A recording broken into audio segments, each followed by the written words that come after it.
Welcome. Go ahead and make sure that everyone in the back has a chance to come on in. There's plenty of space toward the front. You don't have to all hide toward the back. So if you'd like to move forward, please feel free.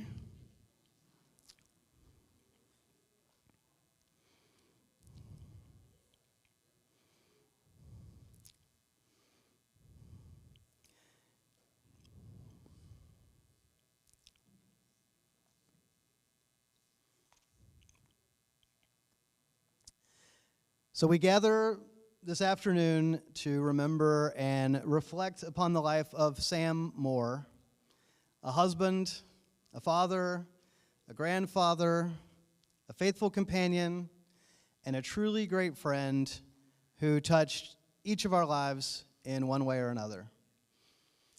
I first got to know Sam nearly 15 years ago when my wife and I moved into his neighborhood. And Melanie and I are friends with Sam's son and daughter-in-law, Scott and Colette, who also live in the neighborhood. So it was a true blessing for us to get to know Sam through our friendship with Scott and Colette. And I go out almost every morning running with my two big German shepherds. And it would frequently happen that I'd be running down the sidewalk with the dogs, and Sam would be driving by in his car, and he would pull over. And he always had this sort of bemused look on his face. I think it was because my beard is flapping in the breeze and these two big dogs are dragging me along. And he would always pull over with this just kind of funny smile, like it was very amusing to him. And he always greeted us with that warm and friendly smile. And I think anyone here today could attest that running into Sam was like getting hit with a small beam of sunshine. His love for people was evident, and he always left you feeling good. He was a master conversationalist with genuine curiosity who could pull out even the most introverted among us. You know the saying, leave the world better than you found it? Sam did that. But he'd also leave you better than he found you every time that you interacted with him. Unless, of course, you were trying to be the most fashionable person in the room, in which case, forget about it. The last time I saw Sam was on the 4th of July when we had a small gathering in our backyard, and he'd gotten pretty thin as a result of his health situation. So he was bundled up in a leather jacket and a scarf and a fedora, and what should have looked out of place at a 4th of July party just made the rest of us look like absolute slobs. Sam Moore was an old school, dapper gentleman, and always the coolest cat in the room. On behalf of Sam's sons, Scott and Stuart, and their families, we want to welcome you to this gathering. And of course, we are sad that Sam is no longer physically present with us. But I think we also all know that he would not want this to be a depressing affair today.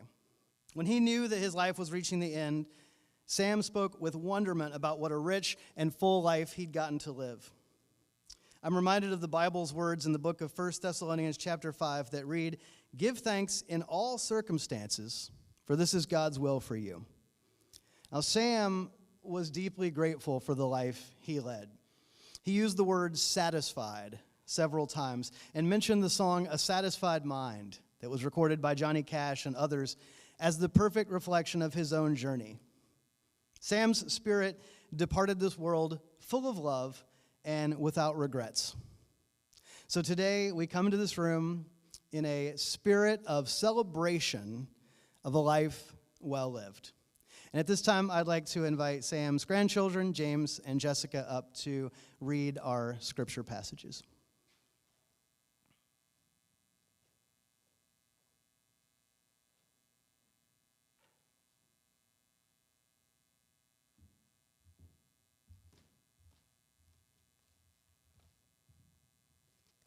All right, I'm going to read from Psalm 23 to start. The Lord is my shepherd, I lack nothing. He makes me lie down in green pastures. He leads me beside quiet waters. He refreshes my soul. He guides me along the right paths for his name's sake. Even though I walk through the darkest valley, I will fear no evil, for you are with me. Your rod and your staff, they comfort me. You prepare a table before me in the presence of my enemies. You anoint my head with oil. My cup overflows. Surely your goodness and your love will follow me all the days of my life, and I will dwell in the house of the Lord forever. And then I'm going to read from 2 Corinthians 4:16 through 5:8. Therefore, we do not lose heart. Though outwardly we are wasting away, yet inwardly we are being renewed day by day. For our light and momentary troubles are achieving for us an eternal glory that far outweighs them all. So, troubles are achieving for us an eternal glory that far outweighs them. So we fix our eyes not on what is seen, but on what is unseen, since what is seen is temporary, but what is unseen is eternal. For we know that if the earthly tent we live in is destroyed, we have a building from God, an eternal house in heaven, not built by human hands. Meanwhile, we groan, longing to be clothed instead with our heavenly dwelling. Because when we are clothed, we will not be found naked. For while we are in this tent, we groan and are burdened because we do not wish to be unclothed, but to be clothed instead with our heavenly dwelling. So that what is mortal may be swallowed up by life. Now the one who has fashioned us for this very purpose is God, who has given us the Spirit as a deposit, guaranteeing what is to come. Therefore, we are always confident and know that as long as we are not home in the body, we are away from the Lord. For we live by faith, not by sight. We are confident, I say, and would prefer to be away from the body and at home with the Lord. And then one more short one from John 10:10. I have come that they may have life and have it to the full.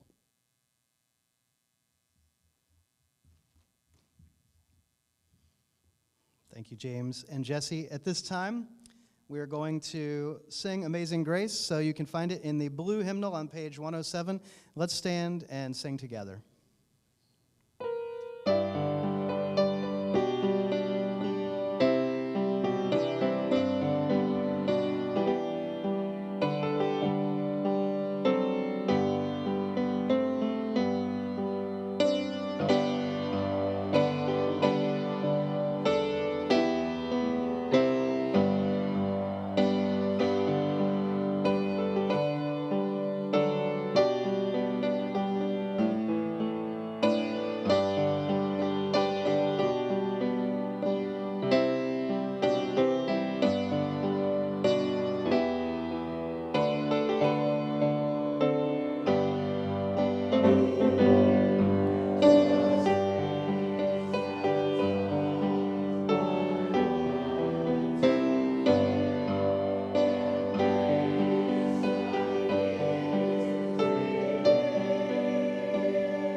You may be seated.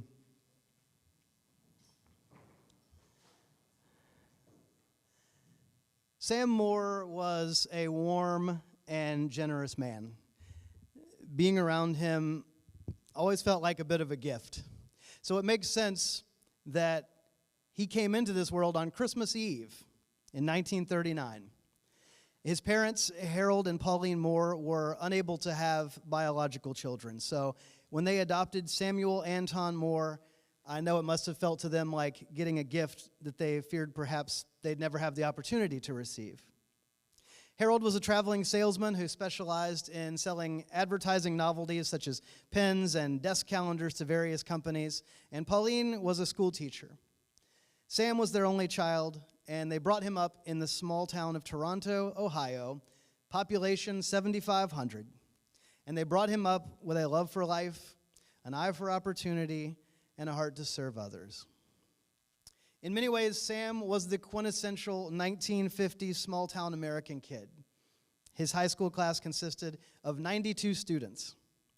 When writing down some of his memories in later years, Sam recalled, "As a result of my lack of athletic skills, I gained attention by being the class clown, which generally put me at odds with the teachers and the faculty." But it also made him popular among his peers. And Sam was well-liked and voted the class president his junior year. He didn't make it his senior year, but there was a whole internal political thing, so. Sam graduated high school in 1957 with plans to work to earn some money before attending a program at Ohio Northern to study law. But unfortunately, the school canceled the program, and he wasn't sure what to do next. So he worked at various jobs, including selling furnace cleaning services door to door, clerking at a hardware store, and even working for a mortuary. And in later years, Sam would laugh that the mortuary director was also a part-time pig farmer and a drunk, so it was not the most reputable job in town. So one weekend, Sam and his buddies were bored, and they decided to go visit Marietta College to see a girl that he dated in high school. She had no idea that they were coming, and they had no idea how to contact her. "Through some miracle," Sam wrote, "we found her in a town we had never been to before. She inquired as to where I was going to go to college, and I told her about the cancellation of the program. She said, 'Why don't you come to Marietta?' I said I didn't know how to apply, but she told me not to worry, that she worked in the registration office and would send me the application and all the necessary information. 2 months later, I was a first semester freshman at Marietta." There would be a lot of these moments in Sam's life where things just seemed to work out. And I think it was probably attributable in no small part to his charisma. As Stuart and Scott shared with me recently, they said Sam liked to say that he could push the limits of how far you can get on a smile and a handshake. Inspired by both his mother and a chemistry teacher that he admired, Sam decided that he too would like to teach. So he graduated from Marietta College in 1962 with a BS degree in history and a lifetime certificate to teach comprehensive social studies. "I happened to graduate in January 1962, he wrote, and there were very few employment opportunities for mid-year graduates. He applied for a job with the Columbus, Ohio School District. Sam showed up early, dressed to the nines, obviously, but the school district representative blew him off and the interview didn't happen. It got postponed several times, and finally, when it was successfully rescheduled, Sam showed up, looking dapper, of course, and when the secretary went in to tell the man that Sam was waiting to see him, she left the door cracked open a little bit. And the school official was complaining about having to interview Sam, and he heard this man through the open door say, 'Is he here again?' So once Sam went in, he told this guy exactly what he thought about all he'd been put through. He'd worked hard to get that degree, and he'd done a great job as a student teacher, and he didn't deserve to be yanked around and treated with such disrespect. 'If this is how the school district operates,' he told the official, 'then I think I should consider a different line of work.' He walked out of there and decided that teaching was not his calling. But that school district representative ended up having a real impact on Sam's life. He decided right then and there that he never wanted to be like that guy who was, in Sam's words, an obnoxious little, you can guess. Sam might not have become a full-time classroom teacher, but he certainly passed on a lot of important life lessons. Sam loved to mentor people. He lived life like a teacher, and of course, his son, Stuart, picked up on that example and chose the life of a professional educator for himself. Sam might not have emerged from Marietta College as a social studies teacher, but he definitely emerged as a man in love. In January of 1960, he met fellow student Sally Toland. She was a freshman and he was a junior. The following year, she transferred to Ohio State University to pursue a degree in nursing, and they continued to date. And he would visit her there often. Now, in the meantime, he saw an ad in the paper that North American Aviation was hiring recent college graduates. He applied and got the job. Sam's boss, Ed Ryan, made a huge impression on him. In 42 years of working, he was the first and best boss I ever had, Sam wrote. He organized a clown unit made up of management personnel to put on shows at children's homes and hospitals throughout Ohio. Since I worked for Ed, he asked me to participate, and I did. Ed also invited me to his house for dinner on a regular basis. He had been a cook on a merchant ship for 5 years and was an excellent cook. Now, in addition to that, Ed was a collector, and he shared some of his interests with Sam. And Sam, of course, ultimately developed a lifelong love of collecting fountain pens, watches, cars, and many other things. Sam also discovered a discount store around this time in Columbus that sold off-season clothes from New York City department stores, and that's when he really got into fashion. And as much as Sam loved the finer things, he especially loved finding a good deal. He learned to use a sewing machine so that he could buy pants that didn't fit if they were on sale at a good price. Then he would bring them home and alter them himself. In 1964, a recruiter from North American Aviation's California division came to Columbus to recruit 2 people to transfer to California. Sam's boss, Ed Ryan, went to bat for him. Sam got the job and moved to California, but before he left, he asked Sally to marry him. He continued to visit her often during their engagement and once drove nonstop from California to Ohio in his brand new 1964 Volkswagen Bug. It was the first new car that he ever bought, and it ignited a passion for German auto engineering that would last throughout his life. Now, Sally's dad was a doctor, and he had treated a number of patients who had been injured in Volkswagen accidents. And Dr. Tolan wasn't sure what to think of this confident young man in his jeans and his shades driving that dangerous car all the way across the country to visit his daughter. But, as he always did, Sam eventually won over Dr. Tolan with his charm. Now, getting engaged to Sam and planning a move to California was a dream for Sally, who had graduated by this point and became a nurse. This is 1964. She was always sending away for photos of the latest movie stars that she had crushes on, so heading to the land of dreams with the man of her dreams sounded like a good plan to her. Sally and Sam were married on August 15th, 1964. They packed everything they owned into that little Volkswagen Bug, and they headed for the coast with Sally balancing a lamp in her lap the entire way that they'd received as a wedding gift. Their first child, Stuart, was born in 1966, and after living in several places in Southern California, the young family moved into a little duplex about 4 blocks from here, and that's when Sally first connected with this church. She worked for a time at the nursery school right across the lawn, and she brought Stuart and Scott, who was born in 1970, to this church when they were little, and Scott and his family remain active here at St. John's to this day. Now, around 1967, Sam started working in Pleasanton for Job Corps, a program administered by the U.S. Department of Labor that offers free education and vocational training to young people. And he even worked with future boxing star George Foreman while he was there. Now, in later years, Sam would say that the Job Corps was the only government program that he liked.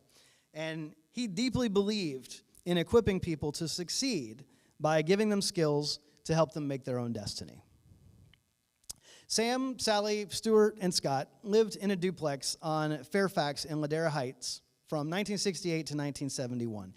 Sam had become fascinated by Porsches in that era and became an active part of the Porsche community here in Southern California. And at some point, Sally gently pointed out that they had 2 kids and 3 cars, so it was time to buy a house. Sam agreed. He sold a Porsche to make it happen, and they bought their house on Morley Avenue, where Sally and Sam spent the rest of their lives. Now, Sam continued to work in aerospace for defense contractor Litton Industries, Marquardt Aircraft, and the computer software company System Development Corporation. And Scott and Stuart told me they never could figure out when they were kids exactly what he did, and that some of it was top secret. And that all sounds a bit like James Bond, which is kind of fitting for the suave Sam Moore. But he went to work for Northrop in the early 1980s, which was the job that he truly loved. He was the manager of major subcontracts and was particularly proud of having had the opportunity to work on the B-2 stealth bomber and the YF-23 fighter plane. As a lover of people, he enjoyed negotiating contracts, and while friendly, Sam could clash with you if he thought you lacked integrity or didn't treat others with respect, because doing what was right was very important to him. One of the many examples that Sam showed us with his life was how to self-reflect and to correct course if need be. Like many fathers in the 1970s, Sam was primarily focused on work and largely left interacting with the kids to Sally. And when Scott was about 12 years old, he told his dad that he wished that they did more things together. And Sam really took that to heart. He began actively inviting Scott and Stuart into his interests. And he introduced Stuart to the idea of rare books, particularly signed first editions, which Stuart continues to collect to this day. And he taught Scott how to work on cars and started taking him along to swap meets and garage sales, shaping Scott into a lifelong collector like his dad. They'd pile into the rusty, formerly turquoise blue 1953 Ford pickup on Saturdays to go hunting for their treasures. And they didn't still drive the old pickup truck, but they kept going out every weekend hunting for those treasures until very recently. When he was growing up, Sam's mother was not into cooking, and his family didn't have much money, so eating in a restaurant was a rarity. And as a result, Sam developed a love for food as an adult. He liked to cook things like curried chicken livers and liver and onions, which he called velvet steak. One night, Stuart told me, he had us eat tongue. It would have been better if he hadn't told us what it was. Now, Sam always emphasized that everything, even a meal, should be an adventure. He loved to take the family to restaurants and always encouraged them that when you're looking at a menu, don't order something that you can make at home. You should always select the item that is the most exotic and would be the most difficult to get anywhere else. Sam loved to be around a table with people for good food and good conversation. Sam was the lunch date, and I'm sure many people in this room today could attest to that. Sam was an interesting guy, and he was interested in a lot of things. And he raised two sons who are also interesting and are interested in a lot of things thanks to his example. That curiosity is one of the traits of the Moore men that I admire the most. Sam retired from Northrop in 2003, the same year his first grandchild, James, was born. His granddaughter, Jessie, was born in 2006, and Sam loved his grandkids. He was proud of them, and his eyes would light up when he spoke about them. Sally died 46 years, almost to the day, after she and Sam met. And several years later, Sam went to a woman's home to look at buying some watches that belonged to her late husband. And that's when he met Carol. And the two of them were together for 11 years. And one of the many ways that Carol enriched Sam's life was by introducing him to travel. Sam hadn't spent any significant time outside the U.S., so he and Carol traveled the world together. And once again, he soaked up new experiences and so enjoyed the time that they shared. When reflecting on having the opportunity to share life with Sally and later Carol, Sam would say, "It's very rare for someone to win the lottery twice." Now, speaking of the lottery, Sam used to tell a joke about a guy who would pray to God that he would win the lottery, but he never did. And finally, one day the guy dies. He goes to heaven. He meets God face to face. He says, "God, why didn't you answer my prayer? For years I asked that you would help me win the lottery, but you didn't do a thing." God yells back at him, "You never bought a ticket." So, as Scott told me recently, Dad bought the ticket. He took advantage of every opportunity. He took risks, and he made sure that he lived life to the fullest. Sam was baptized at a young age and once wrote, "We live next to a Methodist church where I attended every Sunday, for which I received a 5-year perfect attendance pen."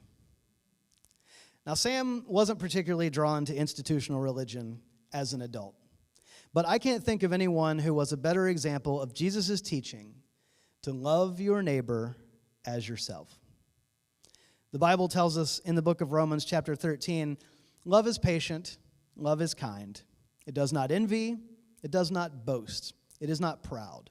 It does not dishonor others, it is not self-seeking, it is not easily angered, it keeps no record of wrongs. Love does not delight in evil, but rejoices with the truth. It always protects, always trusts, always hopes, always perseveres.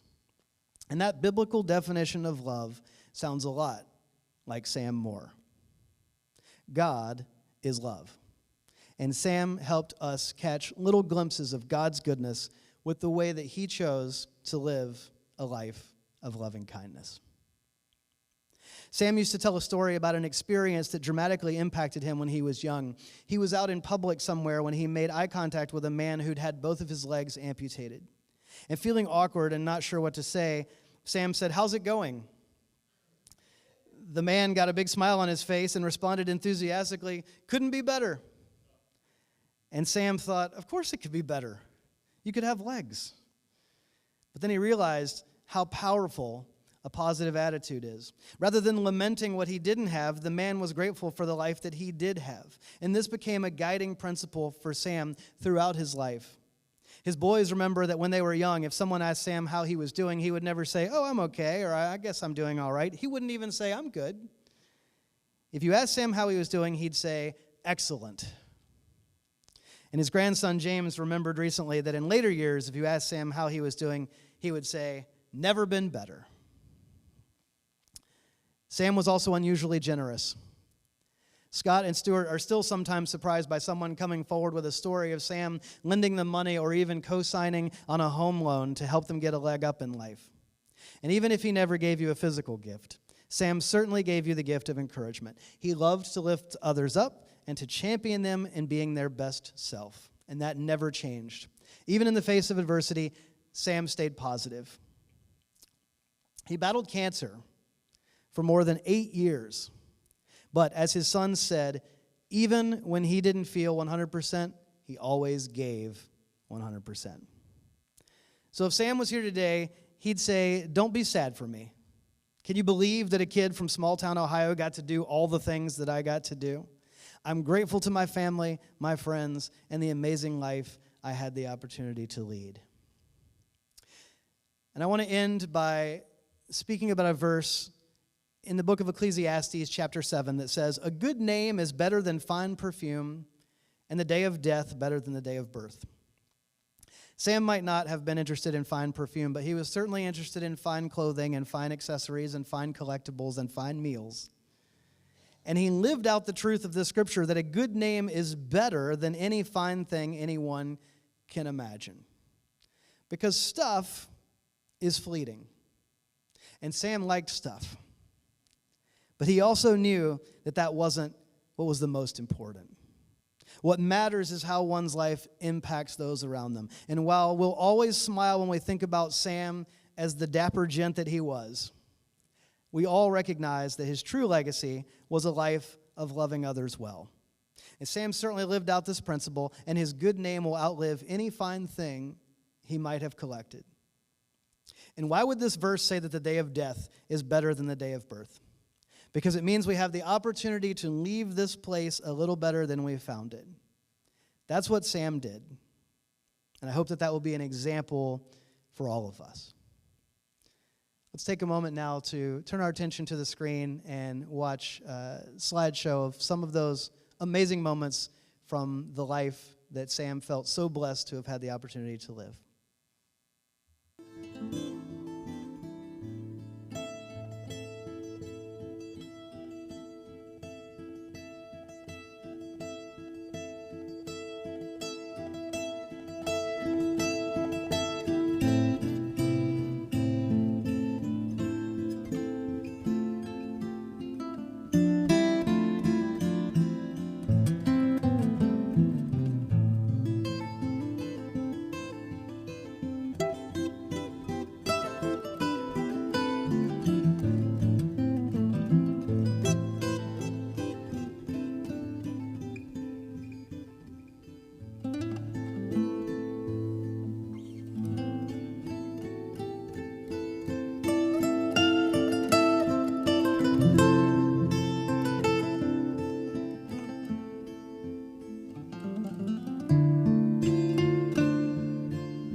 mentioned earlier that Sam talked about a song called A Satisfied Mind that he felt like perfectly reflected his feelings about his own life.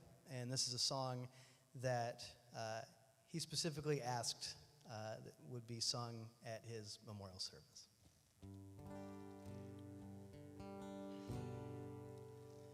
How many times have you heard someone say, if I had his money, I could do things my way? Little they know, it's so hard to find one rich man in 10 with a satisfied mind. Once I was winning in fortune and fame, everything that I dreamed of to get ahead in life's game. And suddenly it happened, I lost every time, but I'm richer by far with a satisfied mind. Money can buy back your youth when you're old, or a friend when you're lonely, or a love that's grown cold. The wealthiest person is a pauper at times, compared to the man with a satisfied mind.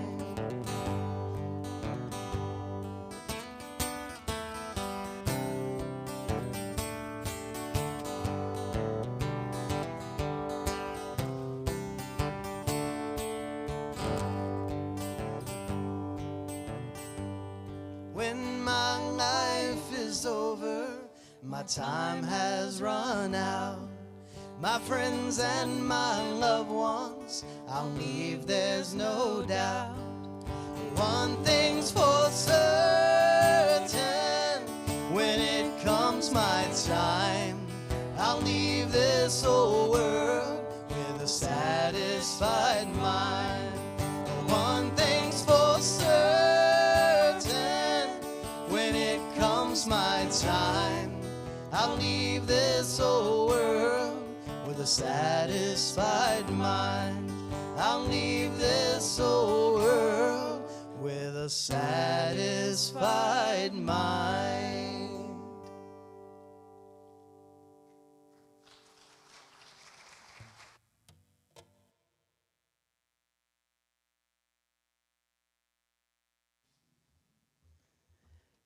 At this time, we've asked a few people to come up and share some memories that they've prepared.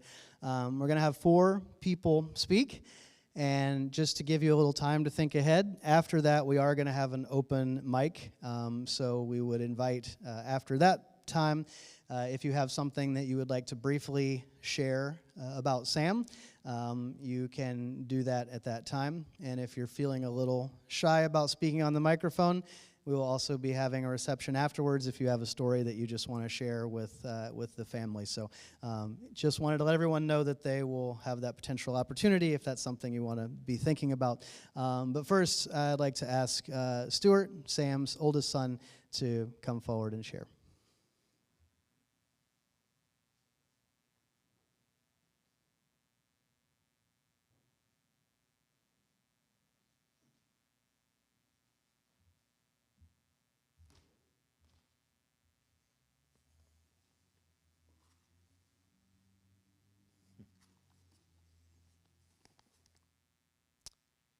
You must have the wrong Sam Moore. My father uttered these words when he found out from a doctor that he was actually the father of a son. You see, I guess I picked up some important DNA from his side of the family, which is you show up for important events early. So I was born early. It was a big surprise, 2 months early. And I actually spent my first 18 days in an incubator. Yeah, my parents would come and look through the window to visit me every chance they had. And I have so many memories from Dad. I can remember one of the first things he had said to me. And he said, "Play outside, but do not step off the curb." Okay. Of course, I was fairly tempted. And Dad was inside watching TV. Now, even though Laugh-In was the #1 show in the country, the #1 thing on Sam Moore's mind was his son's safety. So with one eye on the TV and the other eye on me, well, Sam Moore was more than ready to spring into action when I actually did step off the curb. And he lifted me up, but the result was not exactly uplifting. Let's just say right then and there, I fully understood Sam Moore's bottom line. And this wasn't the last time he would step in to save me. Now, one day, he let me play in his black 1950 Ford car, which had the most stunning crimson seats. And I rolled down the window a little bit, and sure enough, my red balloon seized the opening. So as I was reaching for the balloon, I slipped and released the brake. And as the car rolled downhill, now I saw something absolutely amazing. I actually saw Sam Moore racing out the back door and clearing a neighbor's 3-foot wall with the prowess of an Olympic hurdler, reaching the car to stop it just before the neighbor's car would have done that in a really horrible way. Oh boy, but there was also another time when, let's just say I was a bit too exuberant for that little duplex on 6003 South Fairfax, and I was trying to zoom through like 3 rooms at once. It was small, and so was I, but I was real energetic. Zoom, zoom, zoom. I didn't hear Mom's warnings, and I kind of gashed my head a little bit on the side of one of those door latches. It was Sam Moore who drove me to the hospital. And it was his reassuring smile that let me know I had nothing to fear from all these very strange masked men I'd never seen before who were about to put something over my nose and mouth. And he was right there in the hospital to greet me when the stitches were done.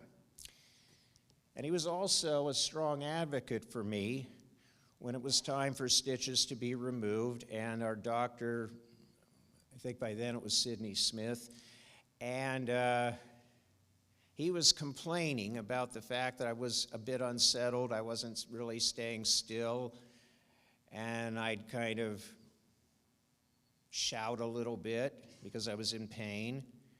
And so I guess I got to sit out in the doctor's office for a moment outside, and then the doctor was telling Dad and kind of complaining about me, and Dad just said, well, how the HE double hockey sticks should he feel? Look what he's been through. That was why we never went back to that doctor.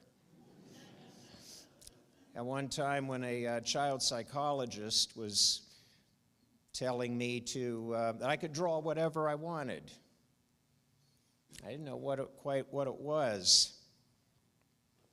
I listed the alphabet. And then what was kind of funny was it was time for the debriefing with my parents. And the psychologist was telling Dad all what I had done. And so Dad said, well, all right, well, so what does that mean? And he just said, beats me. And Dad would repeat that line, not as a joke toward me, but as a joke toward him.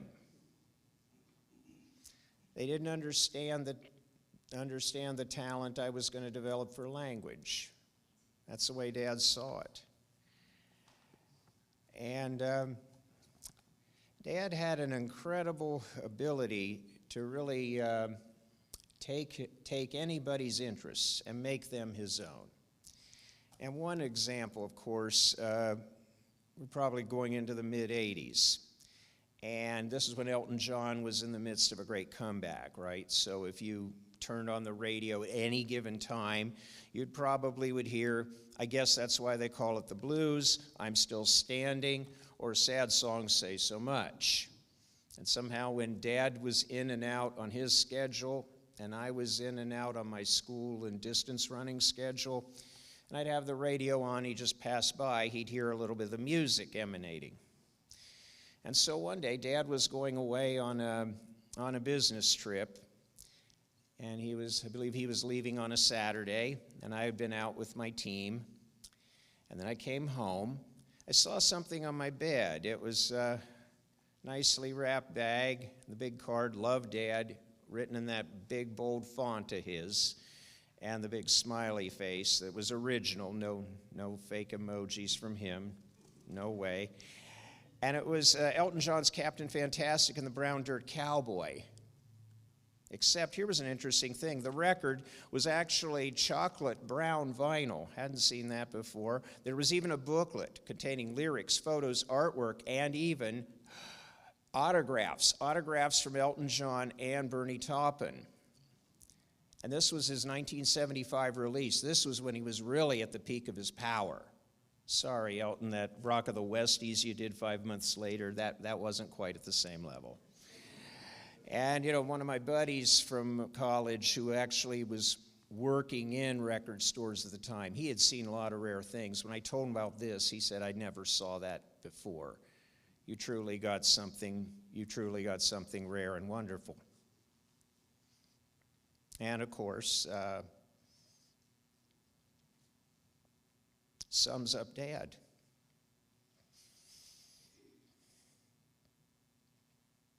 You see, his greatest gift to me, besides the presence, really was his presence.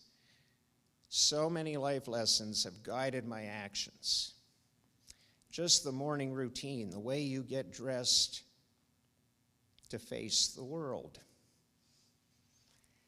And I mean, his wardrobe, it could rival the great Jay Gatsby. And more importantly, he didn't have to spend as much as Gatsby had done. And, whenever people would ask me about my clothing, and this was even in high school when I was voted most uniquely dressed, and even some of the times when I would stand out like the proverbial sore thumb, like showing up in East LA wearing a suit and carrying a silver Zero Halliburton briefcase, and I've got the polka dot tie, and I'm looking a little lost trying to find the school. Or even when I'm working at school now and some strangers will automatically assume I must be the principal or an administrator. I can't be a teacher. What teacher dresses like this? My only reply is, I simply don't know any better. And, Dad, of course, had a terrific teacher. His maternal grandfather, Samuel Pierce. Strive for the best, Sammy. And he taught him two most important things. It's your word and it's your name. That means you take responsibility. You honor your commitments. And if you don't feel 100%, still give 100%. And show up looking your best, ready to do your best. He applied this to working life. He applied it to his family life.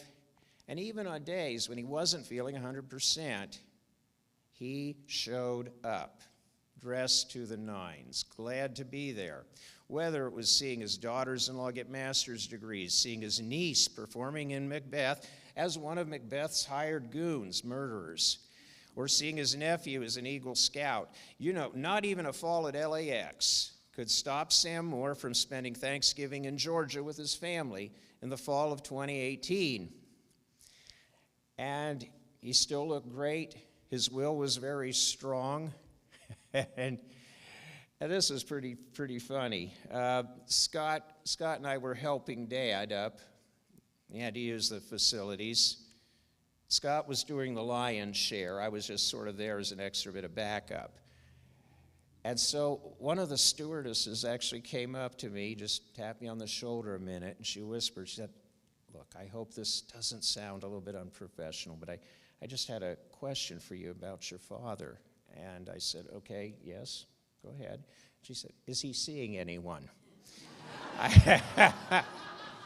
Now, I had to break her heart a little bit, but you see, that's part of the essence of Sam Moore, right? He would often refer to himself as a throwback. But to many people, to many females, they saw something quite different. They saw one heck of a great catch. And the other big thing, of course, is you sign your name. You sign your name legibly, and you sign your name proudly. And certainly Sam Moore did that if you ever received anything in writing from him.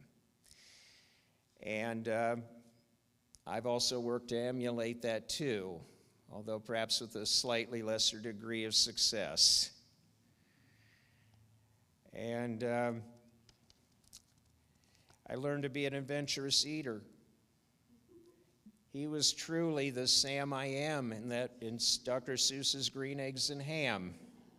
And I often avoided him, just like that nameless protagonist who kept trying to run away, and then try them, and you'll see. And guess what? He ended up loving a lot of these foods that he'd been running from.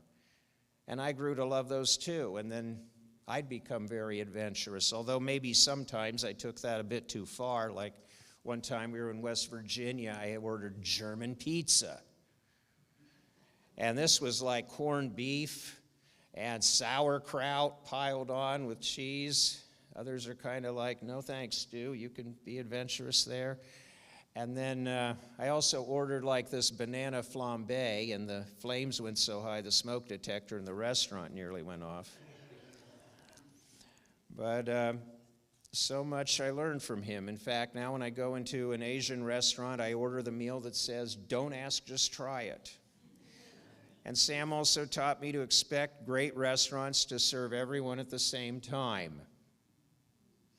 And I actually applied that knowledge one time, 9 years later after learning the lesson.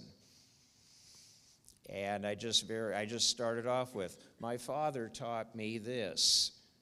And then people rushed, and of course, they learned their lesson and treated everybody at my table much, much better. But he truly had a great outlook toward life. There was only one time he did not say excellent when we asked how he was doing, and that was Wednesday, December the 14th, 2005, when he learned that his wife would not be around so long. And then right away, almost self-correcting, he said, you know, son, that's the first time I've ever said that. I can't repeat the word here in church, but let's just say it rhymes with city. You can figure that out.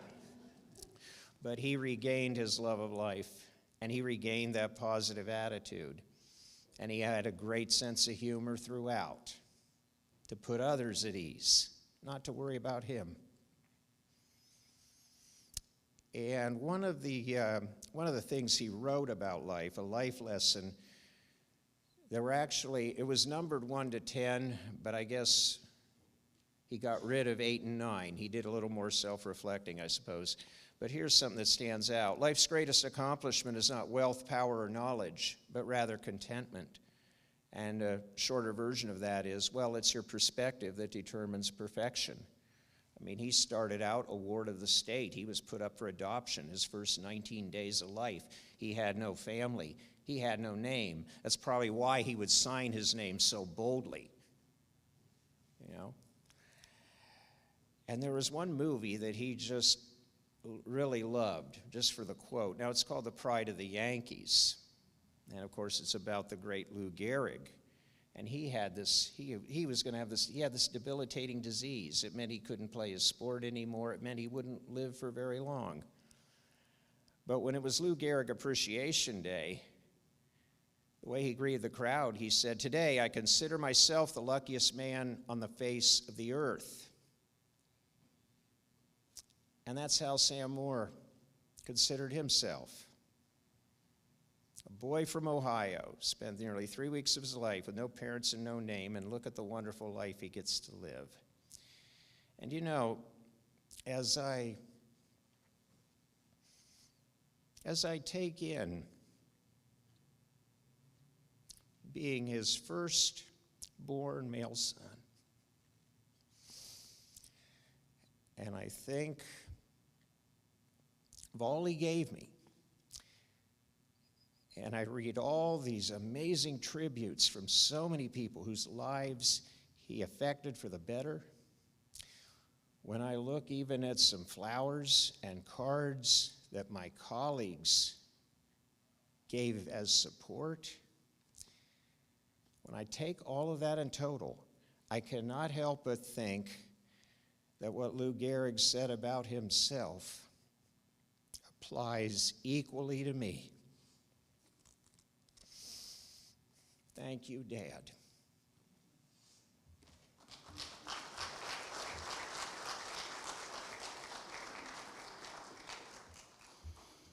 I'd like to invite up George Renteria, who was Sam's friend and coworker.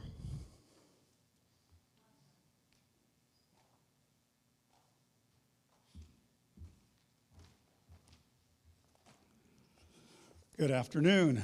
As mentioned, I'm George Renteria, and I worked with Sam a long time at Northrop Grumman. I met Sam some 40 years ago in 1984. At that time, I was working on the very secret B-2 bomber program in Hawthorne, California.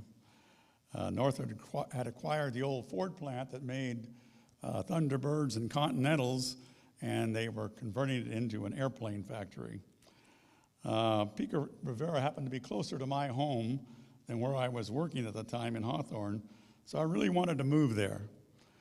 A friend of mine named Renee had a transfer to Pico Rivera, and she was actively looking for a spot for me. I got a call from her that a new manager had been hired in Pico and that he was looking for people, so it turned out that that was Sam Moore. She passed my resume to him, and a week later I got an interview. When I met Sam, I was impressed with his poise, his charm, his manner of speech, and his charismatic character. He made me feel at ease. He asked me very little about my skill set and talked more about experience and background. I could tell that he was judging my character more than my negotiating skills.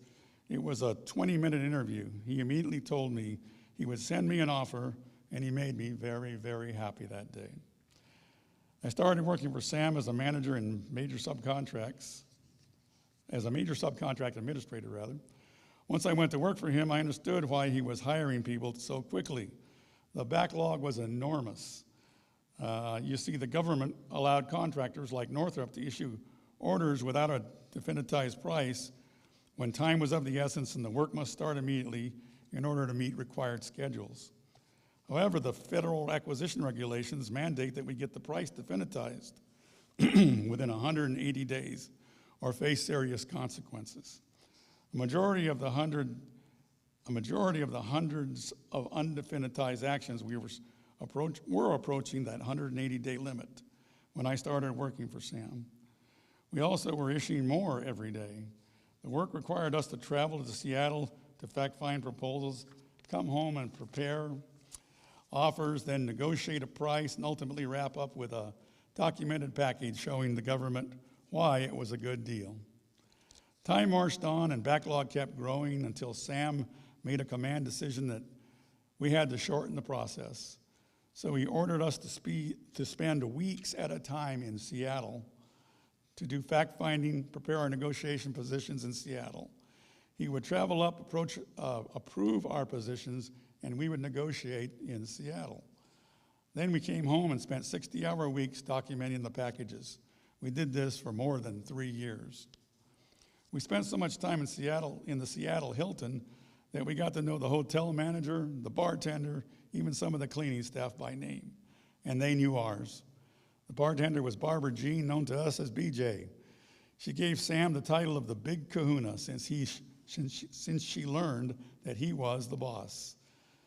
Almost every night we were in town, we would stop by and see BJ before calling it a night. As mentioned before by several people, Sam loved to eat. He just really loved food. I found out pasta was his favorite food, but we would go up into Seattle, and he had this affinity for clams and beer.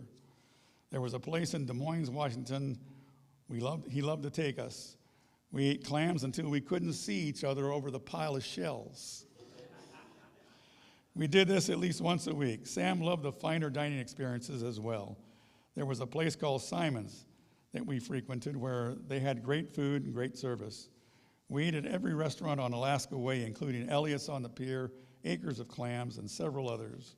Sam introduced me to Bananas Foster, the banana dessert, at the Penthouse restaurant in the Red Lion Hotel. It was the most delicious dessert I'd ever tried, and the presentation was spectacular. Flames to the ceilings, as Stuart mentioned. Yes, Sam Moore had a flair for fine dining. I believe it was Sam's son Scott that mentioned he also had a flair for clothing along with other people. I do believe Sam Moore was the original clothes horse. He wore some of the most interesting and eye-catching outfits I have ever seen. This included suspenders, which he corrected me and told me they were called braces. He wore ascots around his neck. He wore saddle shoes. He wore the most colorful outfits he could find. But let me tell you, he always looked classic, sophisticated, and refined. There were very few trips to Seattle where I did not end up with Sam at Nordstrom's rack, rummaging through suits, shirts, and shoes with him. Yes, he made me buy my only pair of saddle shoes and a plaid dress shirt and a tweed jacket. For all intents and purposes, I was a Sam Moore clone. Over time, I found out that Sam was a collector and an antique dealer. One of his passions was old cars. We shared that love for old iron. I know Sam had probably 6 or 7 cars around the house and was always looking for another one. When he found out I did a little car work, he asked me to help him sell some of his acquisitions. There was a yellow 1953 Cadillac he bought that had no brakes. I remember that one because he asked me to fix the brakes, only I had to do it at my house, so I had to drive the car some 35 miles from his home in L.A. to my house in Anaheim with no brakes. You want to talk about a thrill ride? I rebuilt the master cylinder on that car and sold it within a month for him. There can be an issue when you do a job too well. A parade of Sam Moore cars ended up on my driveway for polishing, brakes, general cleanup, and so on. Nevertheless, we sold them all. Sam was also involved in antique watches, pens, and God only knows what else. But if we were together and there was an antique store around, I knew I was going to spend a long time looking at display case after display case. Sam had an eye for these things and was very knowledgeable about them. Meanwhile, back at work, we continued to have loads of work, and one of Sam's managers suddenly decided to leave Northrop. He called me into his office and he asked me where I wanted to be in the next 5 years. I told him I wanted to be sitting in your chair. He said, that's all I need to know, and let me go. About a week later, he called me back in and he told me I was his new major subcontracts manager. I cannot tell you how proud I was that Sam thought enough of me to select me as one of his managers. That promotion changed my life and provided more opportunities than I ever expected. I have often expressed to Sam in recent years how grateful I was for his confidence in me. I honestly would not have what I have for me and my family without Sam Moore's help. We spoke for a while after he told me about the promotion. He told me that what was really important to him. It was loyalty. He said, George, you can't buy loyalty. It's a gift you can only give, and you have it given. Excuse me. It's a gift you can give, and you have given it to me. I can tell you right now, Sam and I never stopped being loyal to each other. Sam and I parted ways at work when I left the B2 program as work declined in about 1993. The last B2 was built and layoffs were imminent. I was on notice. Once again, Sam Moore was loyal to me, and he found me a management position working for a friend of his named Joe Ronkles on the 747 program. I was appointed manager of general procurement, and I spent 9 years there. Then in 2001, I was on the chopping block again. As the 747 program was slowing down, I was asked to move to Dallas-Fort Worth area if I wanted to keep my management position. I declined as my kids and family were in California, and I wanted to stay close to them. I was eventually demoted to major subcontract administrator and ended up buying machine parts in El Segundo on the F-18 fighter program. I was working for a real nice guy named Sam Jimenez, and I wasn't an experienced machine parts buyer, but the job would keep me working. Then in 2002, guess who calls me? Sam Moore. He says, I have 6 months of work doing a proposal for a conventional, non-nuclear B-2 bomber. He asked if I wanted to work with him again. I jumped on the opportunity, and we were back at the Pico Rivera facility doing this proposal. It lasted 2 months. When Sam came into my office and said, do you want the good news or the bad news first? I said, bad news first. He said, our lobbyist in Washington saw no future for the conventional B-2, and the proposal activity is canceled. I asked, so what's the good news? He said, I spoke to Jack Sandin, and he has a job for you in new business development. Once again, Sam Moore to the rescue. Jack and I were earlier both working for Sam, and we both had management ambitions. Jack had gone on to our New York acquisition, Grumman Aircraft, and had been promoted up the ladder. Now he showed me the same loyalty that Sam had professed to both of us. I appreciated Jack's willingness to give me a job. Jack wanted to be here today to honor Sam, but unfortunately fell ill. At one time, Sam would refer to us as his bear cubs. He was Papa Bear. He said we were the bear cubs because we fought like bear cubs do. We were doing that because we were both trying to get his favor. I ended my career working for Jack Sandin in San Diego, building autonomous flight air vehicles called the Global Hawk. Jack was kind enough to promote me back to manager of subcontracts before I retired in 2008. About 3 months after I retired, Jack asked me if I would like to return to work as a consultant contract labor person for a year. I did go back, but it lasted 2 years. It was a Monday morning in 2010 that I was laid off. That evening, I got a call from another friend who said that he'd just been appointed manager of capture teams that would try to sell the Global Hawks around the world. He said he could use a guy with my skill set. I said, how long do you need me? He said a year. I said, okay, I'll come back. 6 years later, I finally did retire. Sam Moore, Jack Sandin, and I remained close friends. Sam would call and ask to have lunch at the Del Rey restaurant in Pico Rivera. We gathered many times over the following years to share the old stories and what we heard of other friends. I worried about Sam after his wife Sally passed. Sally was one of the sweetest persons I had ever met. She actually worked with us at Northrop Grumman for a few years. I wondered how Sam would get along without Sally after all those years they shared. Fortunately, somewhere 12 years ago, Sam met Carol when he was, I believe, evaluating. Oh, I heard the story now. It wasn't a pen, it was, okay. And anyway, they met. And from that meeting blossomed a beautiful relationship. I had the honor to host Sam and Carol at my home in Temecula a few years ago. I found out what a special lady she was, very kind, and she seemed very accomplished in her own right. I know Sam often spoke of Carol with the greatest of affection and admiration. He often said how lucky he was to have her. Carol, he was to have her. I am very proud to have known her, too. Over the years that I knew Sam, he always had a real soft spot in his heart for his sons. I remember when I first met him, he spoke of Stuart and Scooter, who I eventually found out was really named Scott. It took 10 years to find that out. I listened to lots of stories of them as boys and later as men.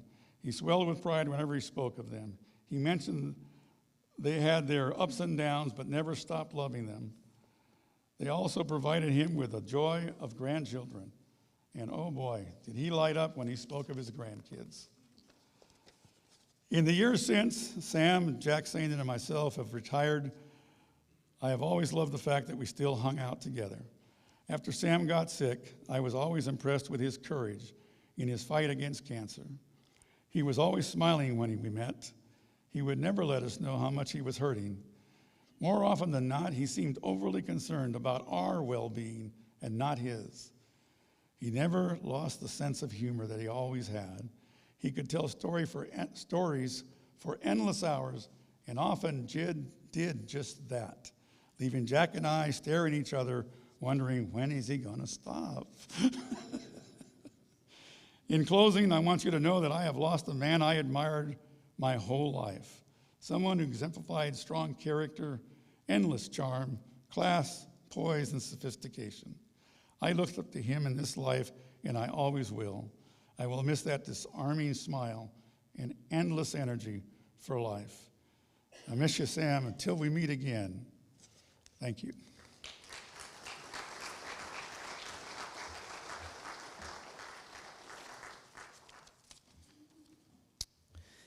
Now Tim Oakhill, Sam's nephew, is going to come share.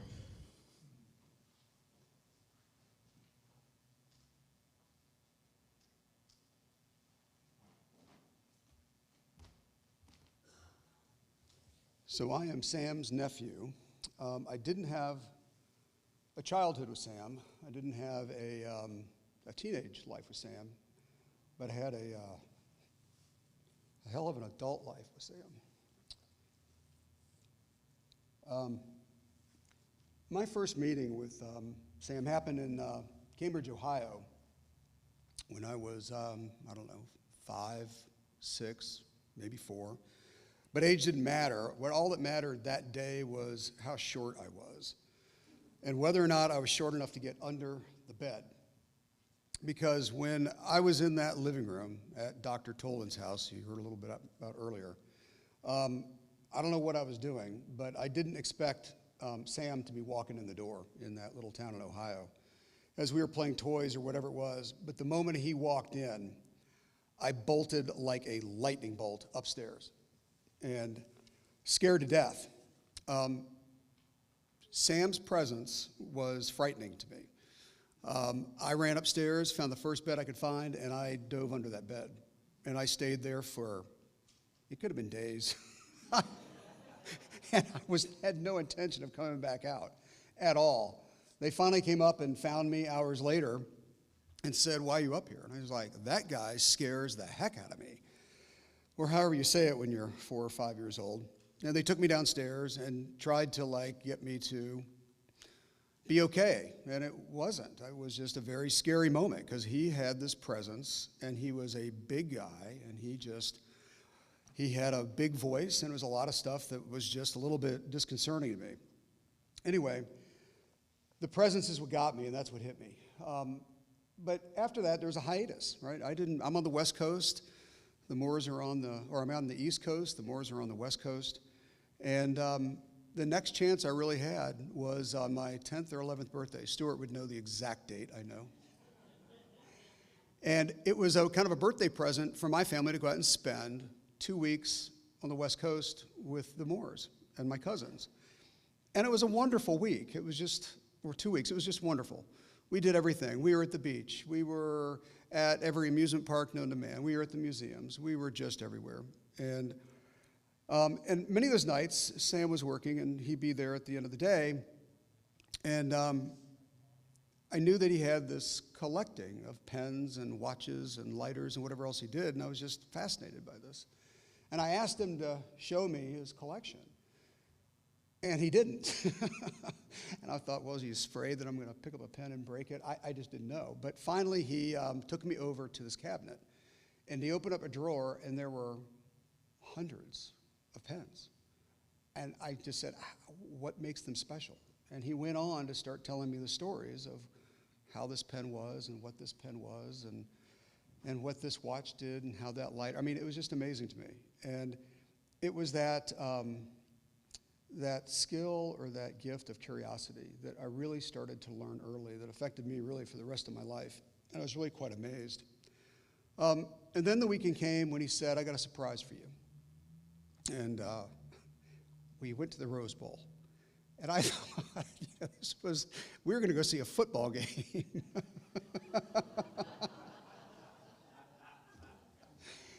And we pull up, and it is, I guess as you all know, it was news to me, but it was the mother of all flea markets. And I had a blast. I instantly, as anybody that's around Sam, you instantly start collecting something. And so my collection that started the day was beer signs for some odd reason. Anyway, so I picked up a couple beer signs. He was super supportive. I thought about collecting surfboards because I thought they were pretty cool, and he convinced me that they'd be a little large to get on the plane to take back. So I didn't do that. But there was one thing that happened on that visit that was so interesting. And I don't know if it was with our previous speaker or not, but he was on the phone. And I heard the one side of the conversation. And it was two business guys that were talking about what business guys talk about. And I thought, that is just the coolest thing in the world. Listen to them go. And then they started laughing, and they started talking about a flight. And this is going to come back up later. They started talking about a flight, and they were commiserating on what did they both believe was the worst airplane flight they'd ever been on in their life. And I'm picking it up from one side, and it was abundantly clear that they agreed instantaneously and simultaneously that it was an Ozark Airlines flight out of some small town to some other destination. And I thought, wow, I hope one day that I can have a conversation like that. And so 30 years later, I lose my dad. And months pass, and Sam calls, and he said, I loved your dad. I cared about your dad. And he said, but the one thing I don't understand about your dad is that why in the heck do you like Alfa Romeos? He says, you're German. And I said, I know, I never understood it either. And Sam was clearly in the Porsche camp. And he said to me, he goes, well, I always wondered about why that Alfa Romeo thing happened. And I agreed. I wish my dad was a Porsche guy. But I said, but on the saving side of things, we are German background, and he did like Mercedes a lot. He said, okay, saving grace, right? So I talked to Sam, I don't know, it was maybe a year later, and we're talking, and he lets me know he bought an Alfa Romeo. And I knew he didn't buy it because he liked him. He bought it because of my dad. And it really touched me. Anyway, after that, we had a series of touch bases, very infrequent. But we started to get into just deeper and deeper conversations as we touched base. And my career was certainly growing and changing, and he was at the end of his career. And we would just have good talks about life, frameworks of how to live life. And then I don't know how it happened, how you evolved into nicknames, but we evolved into these nicknames. And, he started calling me Timmy, which is whenever you add a Y to the end of anybody's name, it's always a term of endearment. It took me a while to figure that out, but when somebody said, don't get offended by being called a child's name, it's actually a compliment. So I knew that there was this closeness that was happening between Hi. And I don't know how it happened, but what slipped out was as I started calling him my favorite uncle. And it was the way that I greeted him every time. And he started greeting me as his favorite nephew. So apologies to my two brothers. But that was it. That was the back and forth between us. And we had a pretty pivotal day, and it was when I bought my first Porsche 911. And my first phone call was to Sam. And I had to say, hey, I bit the bullet, I bought a 911. And he said, before you tell me, please tell me that it's not an automatic, and it's not water-cooled. Because he was a 356 guy, air-cooled ruled, and the water-cooled Porsches was the end of an era. And I said, well, I've got bad news and really bad news for you. He said, Timmy, please don't tell me. And I said, listen, I live in Atlanta. It's hot here. I need air conditioning. And he said, okay, I'll give you a pass on that one. He goes, but tell me, not the automatic. I said, traffic in Atlanta is really bad. I don't want to shift anymore. And so it was this back and forth, and and we loved talking about it. He was kind of a hardtop guy. I was a cabriolet guy, but it was a great conversation back and forth. And then he was diagnosed, and it was interesting to me. And we see this over and over in all these conversations on him today. I never, ever, ever heard him say a bad thing about anything or anybody or any situation. And what I was taught, I got a chance to work under some very talented people.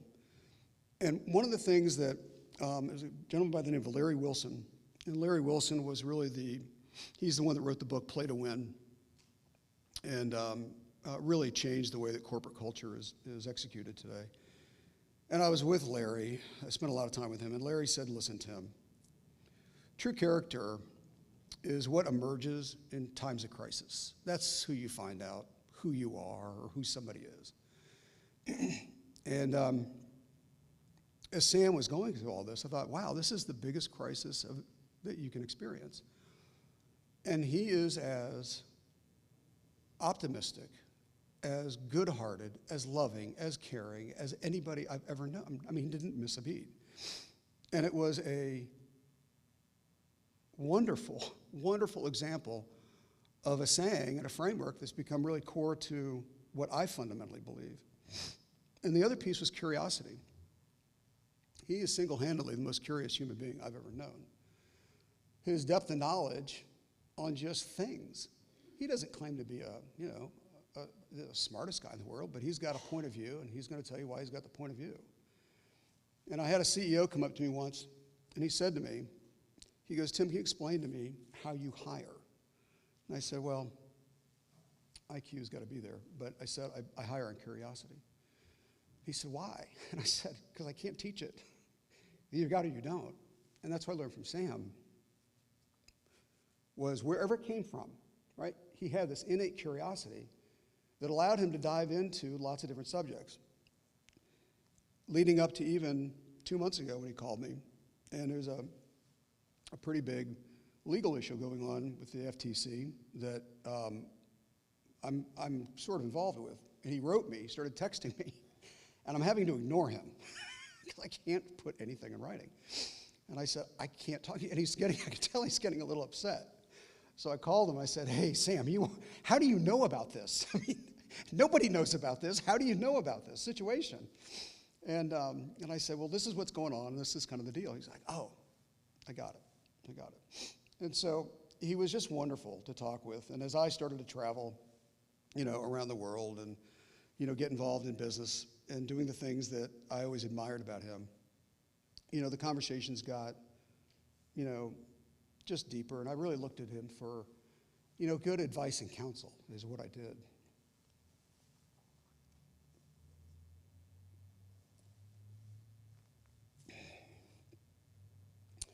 But it came full circle 2 weeks ago when I'm in little town Joplin, Missouri. And it's may have 2 terminals. It's the one where you walk to the airplane. And I'm sitting there knowing I've got a lot of connections to get back to Atlanta. And I'm sitting there, and in the seats that look out the windows at the tarmac, and a plane pulls up. I'm not looking, I'm looking down, and it's making a lot of noise, and I just look up and see what it is, and I'll be damned if it wasn't an Ozark Airlines plane. Now, Ozark Airlines went out of business back in the mid-'70s, And somebody went out and bought the trademark and put it on a plane. It was the most beautiful plane I'd ever seen.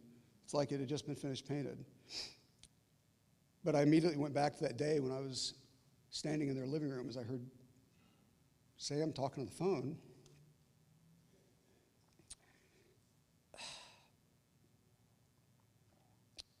And me saying, I want to do that one day. And here I was in Joplin, Missouri 2 weeks ago, saying it finally happened. So, Sam, I love you. I miss you. You're a great friend. And you're a great man. Thank you.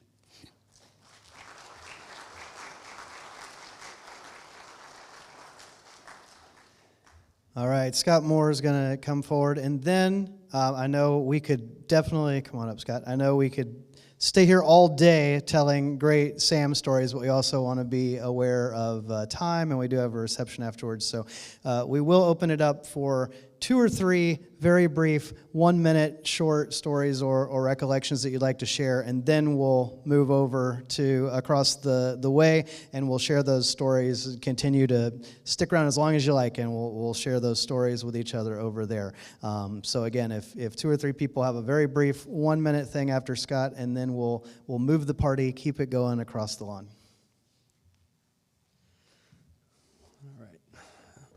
Sam Moore was a life enthusiast who left a lasting impact on the lives of those who knew him.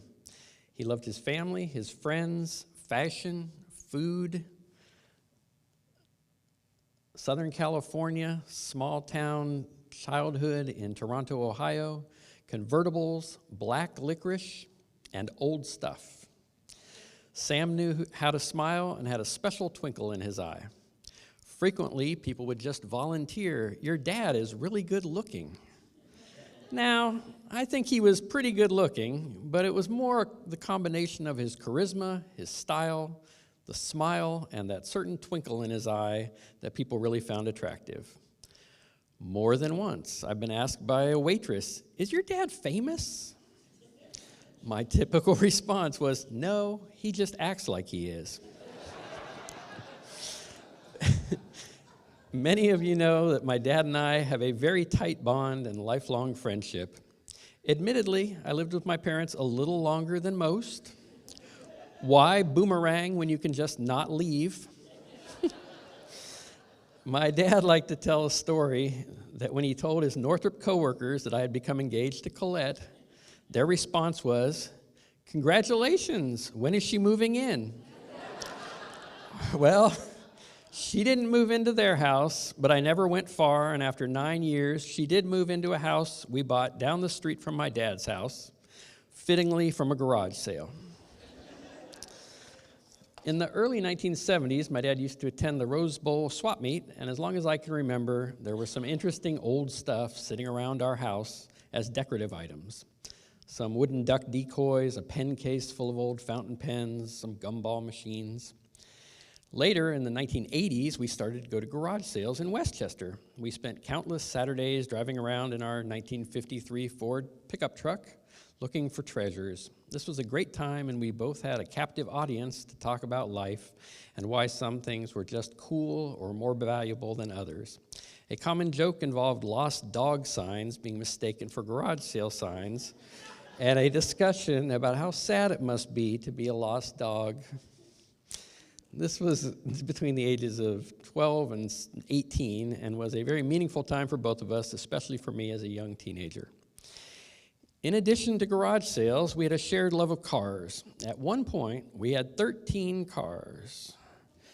And this is in a normal residential neighborhood. And we had a 2-car garage with no cars in it. If you're thinking that there was a problem with moderation, you'd be right. Several other hobbies ensued, including collecting wristwatches, fountain pens, cufflinks, cigarette lighters, and other men's accessory items. Sam's enthusiasm for these certainly added to the number of collectors in these areas. Sam was a dapper aerospace executive 5 days a week, swap meet and garage sale loving treasure seeker 2 days a week. Sam had an undeniable effect on people. His friendship made a difference in people's lives, and he set an example for many. He had the special ability to lift people up and inspire them, usually over a good lunch. Some of these specific things included about him. I'm sorry, hold on. I erased the sentence. Okay. Many people shared ways and experiences of things that affected their lives relating to my father. Some of the specific things recently shared about him are both touching and speak to the kind of person he was and how he affected people. One person posted on Facebook that he was a swap meet legend. I'll tell you, it's hard to be a swap meet legend. I mean, there's a lot of people at the swap meet. I don't think many of them are considered legends. That's a high accolade to a swap meet enthusiast. I was looking through his old emails, and I saw a response to an email to his financial planner, his financial advisor, and she had written, "You are always upbeat, and that is very refreshing.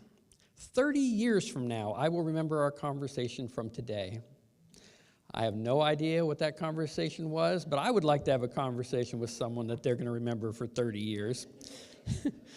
Another person said, "Working with Sam at Northrop shaped key aspects of my life and taught me about priorities." Another person said he could sell anything. He had a special way of talking to people. You really couldn't help but like him. Another person wrote, you will be a continued inspiration as a model of how to enjoy life in good and difficult times.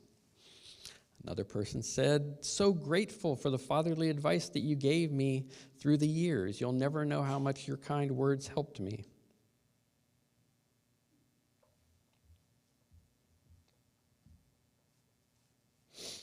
Another friend said, "Your dad had the ability to make me feel better about myself, unlike anyone I've ever known."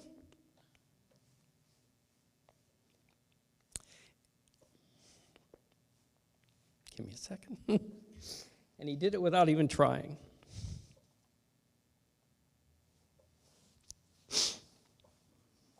Okay. When my dad was in the hospital recovering from surgery after his initial diagnosis, he had a surprise visit from our family dentist who had retired years before.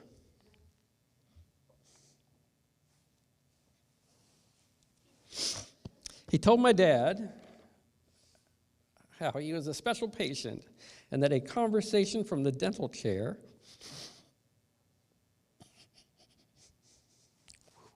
spurred him to have a conversation with his wife and make the decision to retire, which really screwed up my brother and my dental experiences going forward. So thanks for that. Many people have also shared how he helped them in their career by promoting them and providing career advice that made a huge difference in their lives. He loved to mentor young people and to provide a little encouragement or share some confidence in them. No doubt this was because of the model of his boss in Columbus, Ohio, that helped him get a job in California and changed his life. Sam left the world a better place through caring about people and encouraging them to be their best selves. He will be missed by many, but his legacy lives on in the lives of those who knew him.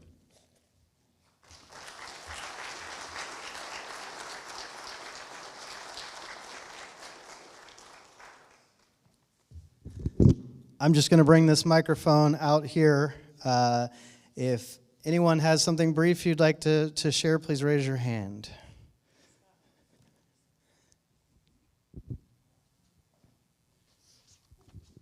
Hi, everyone. I'm Sam's granddaughter. And the main thing that he changed in my life were my Christmases. Every day, he'd let my parents actually wake up early, so my little 8-year-old self didn't have to sit there while everyone was sleeping. And he really just supported all me and James's dreams. I remember one Christmas, I was really into cameras, and James was really into playing the drums. And that was like a really expensive gift, and he was the one who bought it for each of us, and we still use those gifts to this day. And he just always supported what we wanted to do, whether it was like when I was 8 and I wanted to go to Harvard, or when I was 12 and I was at a swim meet and he'd come and show up, or during my amazing acting days where I'm sure the plays weren't very good, or even like a month before he died, he like bought me dinner to celebrate me like having my last day at my first show. So he was just great at celebrating the little things and making everyone feel so special.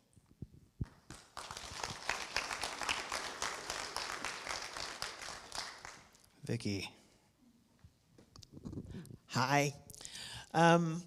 I was with my mother and my sister at Houston's restaurant in Manhattan Beach, and my sister was sitting across from me, and my mom was sitting next to me, and my sister's like, "Oh, there's a couple, and they're like canoodling, and it's really weird." And we go, "Well, what's wrong?" She goes, "Well, they're an older couple." And they're just sitting next to each other and they're talking, and I said, "Okay, well, we have to turn around." And it was Sam and Sally.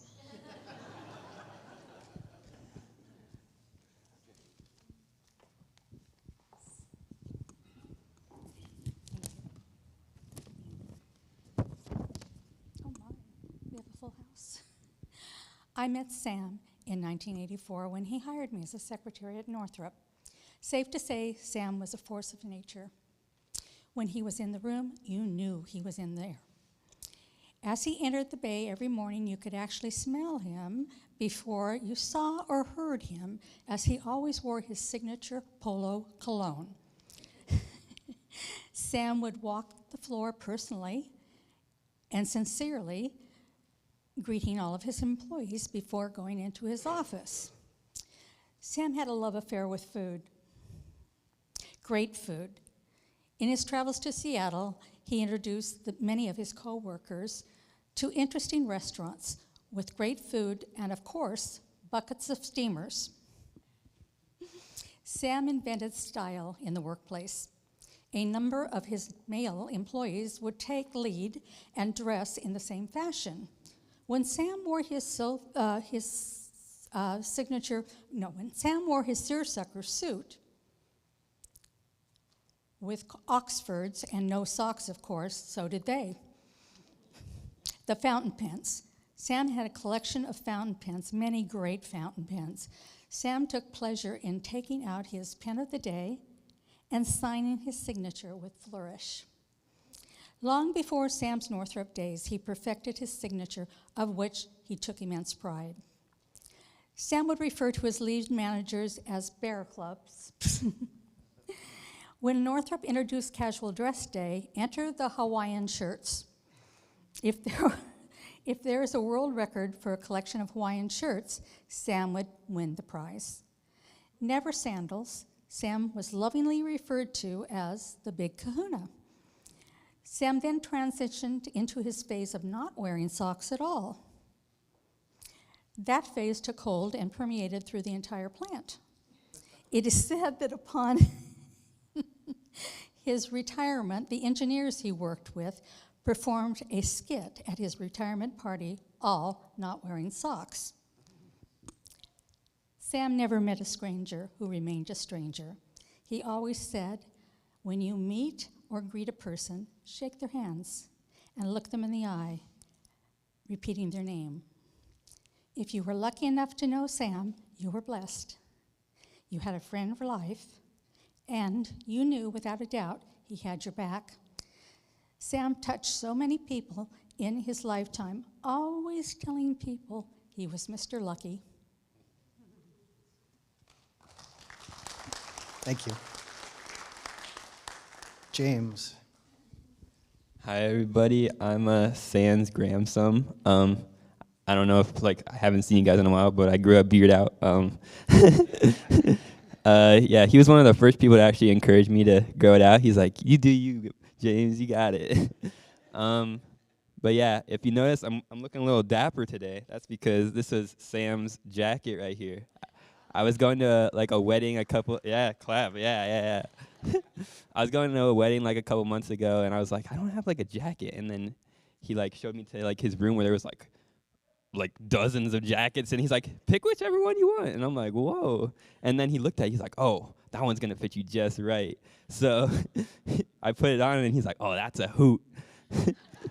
Which was his catchphrase. But yeah, he's always been super encouraging of my dreams and aspirations.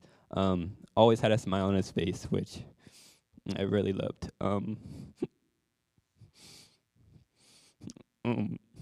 Sorry. I really been encouraged by this, and sorry. Yeah. Like I really taken this, this joy that I've seen in his life every day, and just tried to emulate it in my everyday life. My friends at school started calling me Jolly James.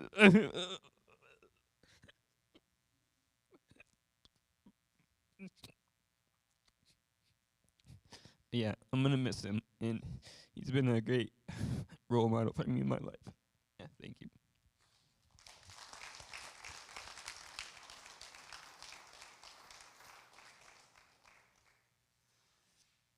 We want to keep this going. We're going to keep it going over there.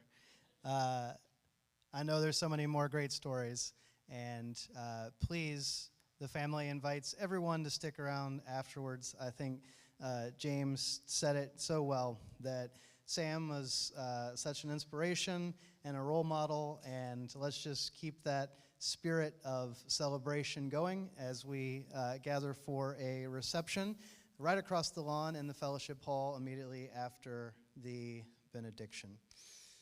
Now may the grace, mercy, and peace of God the Father, God the Son, and God the Holy Spirit rest upon you and remain with you always. Amen.